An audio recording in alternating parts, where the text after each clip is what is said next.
Order! Order! You are an incorrigible delinquent at times. Behave yourself, man!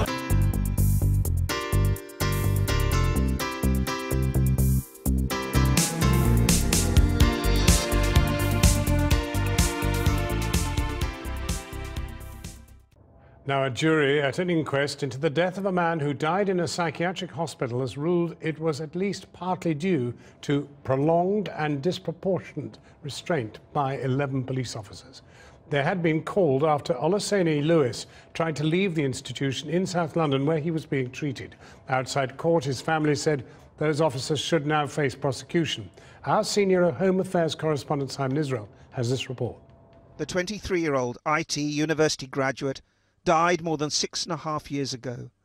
Olusegun Lewis had no history of mental illness, no history of violence, yet ended up detained in this psychiatric hospital in South London after suffering a psychotic episode. His parents were promised he'd be safe. The inquest was told he wasn't. Instead of looking after him, they called the police to deal with him. We've heard about the brute force with which the police held Cheney in a prolonged restraint, which they knew to be dangerous. A restraint that was maintained until Cheney was dead, for all intents and purposes. Police were summoned when Olusegun became agitated and broke a hospital ward door. For close on 40 minutes, he was repeatedly restrained by officers in a seclusion room. A total of 11 were involved. In the end, Olusegun never regained consciousness. His brain was starved of oxygen. An inquest jury found the excessive force, pain compliance techniques and multiple mechanical restraints were disproportionate and unreasonable. On the balance of probability, this contributed to the cause of death. The police, the Met, nothing. They have just tried to obstruct us in every way, whether we wanted to, the investigation, they were just obstructive and in every way. And really, it's not becoming. It's not becoming. Mr. and Mrs. Lewis have, since 2010, fought against a system which repeatedly failed to give them satisfactory answers. There have been 5 investigations, a judicial review, and no criminal prosecutions. What is justice for Olusegun? That lessons are learned from the things that happened to him, that another family do not feel like we feel. It's our cross, it's our burden to carry for the rest of our lives, and it hurts.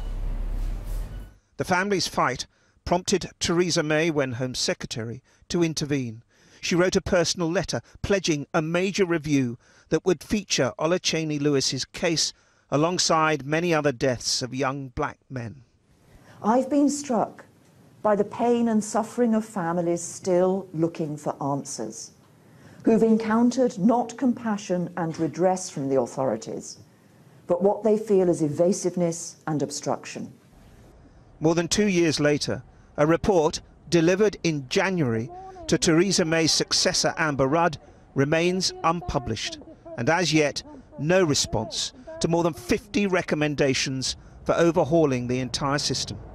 The Home Office could offer no explanation for the delay and said it would be published in due course. If implemented, in an end to these preventable deaths, but it requires the political will and leadership by the relevant government departments, namely the Home Office and Department and Health, to act. Channel 4 News has learned 6 officers, a sergeant and 5 constables are due to face gross misconduct charges, and 2 more for misconduct arising out of the fatal use of restraint. 3 have since retired. The Met today did apologise for the death of Olusegun, but there are more twists. The force was directed by the Independent Police Complaints Commission in August last year to implement disciplinary hearings, but has yet to do so. The IPCC have directed an investigation into the officers that were involved, and of course what we were waiting for was the outcome of the jury in the coroner's inquest.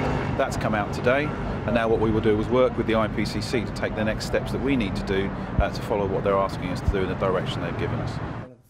An ending may be some way off for Ola Cheney's parents. For this case may have to end up in front of yet another judge, for the officers may argue time's run out, the rules are no longer valid. It's all too late. Simon Israel reporting. I've been getting